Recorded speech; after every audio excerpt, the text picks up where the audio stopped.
కాంగ్రెస్ నేత జగ్గారెడ్డి మాట్లాడుతున్నారు. ఇప్పుడు ఆ లైవ్ చూద్దాం. ఎందుకంటే ఆ తరం మనుషులకు కొంత వాళ్ళ తాత నాయనమ్మ వాళ్ళ తాత అమ్మమ్మ కొంత వాల్యూస్ తెలుసు కాబట్టి వీళ్ళకి వాల్యూస్కి విలువ లేదు. వీళ్ళ దగ్గర త్యాగాలు వీళ్ళది వీళ్ళు త్యాగాలు చేసి వచ్చిన వాళ్ళు కాదు కదా. వీళ్ళంతా ఆర్టిస్టులు, డ్రామా ఆర్టిస్టులు అంతా. ఇదంతా డ్రామా ఆర్టిస్టులు. ఇప్పుడు తెలంగాణ రాష్ట్రం కోసం ఇది సిద్దిపేట, ఖమ్మం జైలు, తర్వాత నిమ్స్కి తీసుకొచ్చారు. నన్ను ఎన్ని రోజులు అనుకున్నావు నిరాహార దీక్ష, తిండి తినకుండా? 32 రోజులు లేదు, చాలా రోజులు అనుకో అంతా. అంటే ఒకటంటే ఒక రోజా? లేదు, చాలా రోజులు అన్నారు.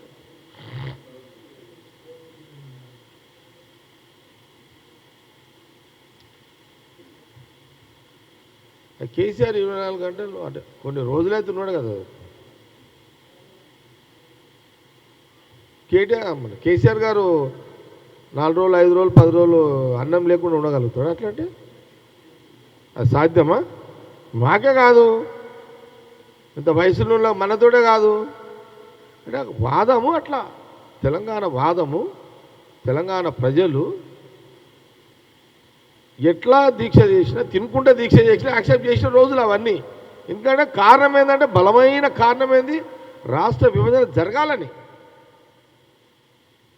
అట్లా మా కాంగ్రెస్ లీడర్ మొత్తం ఆడనే ఉన్నారు. మా జానారెడ్డి గారికి స్టార్ట్ చేస్తే ఎంటైర్ కాంగ్రెస్ అంతా ఆడనే ఉన్నది. లేవకో కేసీఆర్ లేవక, ఎందుకంటే వాళ్ళకంటే ముఖ్యం మా వాళ్ళకి ఎక్కువ ఉండే కదా. రాష్ట్రం తీసుకురావాలి, తావాలి అని కాంగ్రెస్ లేదే కదా. ఆయన దీక్ష మొత్తం కాంగ్రెస్ డిజైనే. కాకపోతే జాక్పాట్ కేసీఆర్ కొట్టుకున్నాడు, మా వాళ్ళు కొట్టలేకపోయారు కదా 2014లో. కానీ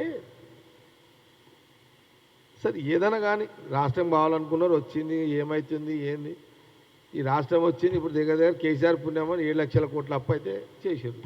అదొకటి మనకు, అదొక రికార్డ్. రాష్ట్ర విభజన తర్వాత 7 లక్షల కోట్ల అప్పు చేసి చరిత్ర నిలబడ్డ ఇక తెలంగాణ ప్రజలు, ఆ కుటుంబము అందరూ ఆలోచన చేసుకోవాలి. ఇక అసలు నాకు విచిత్రం ఏంటంటే, స్వతంత్రం వచ్చిన తర్వాత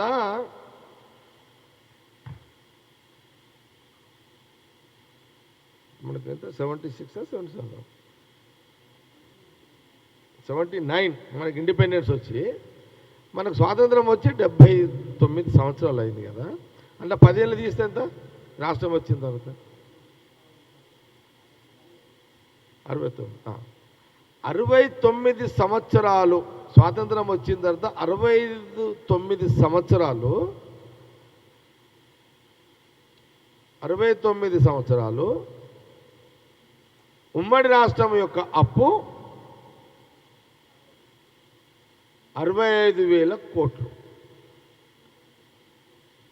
69 సంవత్సరాలు ఉమ్మడి రాష్ట్రము, 65,000 కోట్ల అప్పు. రాష్ట్రం వచ్చిన తర్వాత 10 సంవత్సరాలలో 7 లక్షల కోట్ల అప్పు. 7 లక్షల కోట్ల అప్పు. సంవత్సరానికి 25,000, 40,000, 30,000, 40,000 ఇంట్రెస్ట్ కడుతున్నారు. సంవత్సరానికి ఇంత ఇంట్రెస్ట్ కడుతున్నారు.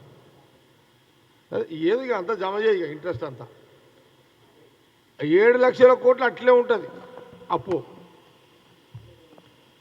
ఇప్పుడు సంవత్సరానికి అటో ఇటో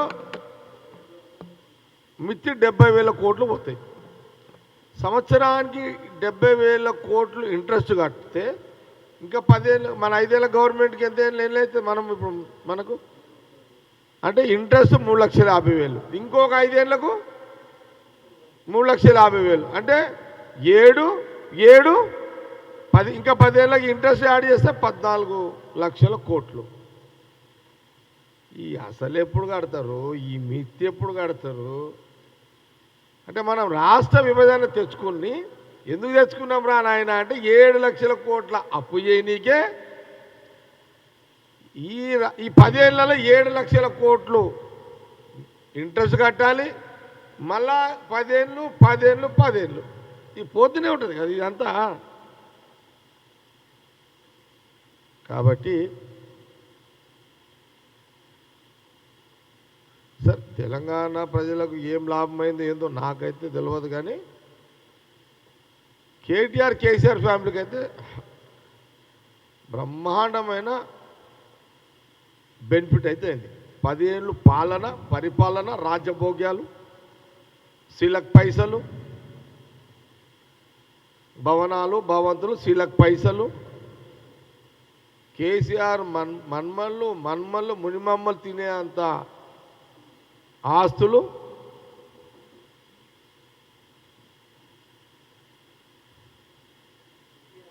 కాబట్టి అందుకే చెప్పేమడుతున్నా.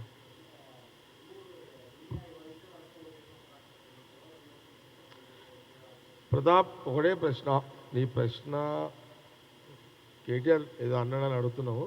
నేనేమంటున్నానంటే ఓవరాల్గా ఏం చెప్తున్నా రాజకీయంగా కేటీఆర్కి పొలిటికల్ మెచ్యూరిటీ లేదు. ఇప్పుడు నువ్వు అదే ఏంది ఎరువులు ఎవరిస్తే వాళ్ళకు ఓట్లు వేస్తామని నువ్వు అన్నావు. కిషన్ రెడ్డి ఏమో నీ ఓటు ఎవడు అడిగినా ఆయన గాలి తీసి పడదే. అందుకే నీ ఈ మాట అన్న పొలిటికల్ మెచ్యూరిటీ కేటీఆర్ లేదు అని అన్నా. ఎవడైనా అవకాశం ఇస్తాడు ఆయన. ఇప్పుడు జగ్గారెడ్డిగా నేనేమనుకుంటా, అరే భయ్ ఉంటే మేమని ఉండాలి, లేకపోతే నాకు బీఆర్ఎస్కే పోటీ ఉండాలని నేనంట, నాకు బీజేపీకి పోటీ ఉండాలని నేను అన్నా. అయితే జగ్గారెడ్డిగా నేను ఎప్పుడన్నా విన్నారా? ఏమైనా పోటీ రాజకీయంగా ఈ తెలంగాణ రాష్ట్రంలో పోటీ ఉంటే కాంగ్రెస్ పార్టీకి బీఆర్ఎస్కి ఉన్నది, కానీ మా రెండు కూడా సెక్యులర్ పార్టీలు. బీజేపీ మతతత్వ పార్టీ. ఆ మతతత్వ పార్టీని కాంగ్రెస్ పార్టీ గల్లీ నుంచి ఢిల్లీ దాకా రాహుల్ గాంధీ కానీ కాంగ్రెస్ పార్టీ కానీ మేము ఎప్పుడు వాళ్ళని వ్యతిరేకిస్తాం. సెక్యులర్ భావాలతో ఉన్న రాజకీయ పార్టీలతోటి నడుస్తుంది మాకు. కాబట్టి కేటీఆర్ని అందుకే అన్నా, తొందరపడి నువ్వు మాట్లాడినావు, కిషన్ రెడ్డికి అవకాశం ఇచ్చినట్టు ఇక్కడ కనబడుతున్నది కదా, నువ్వు గమ్మున కూర్చొని ఉంటివి. అది సబ్జెక్ట్ టెరా ఓగా.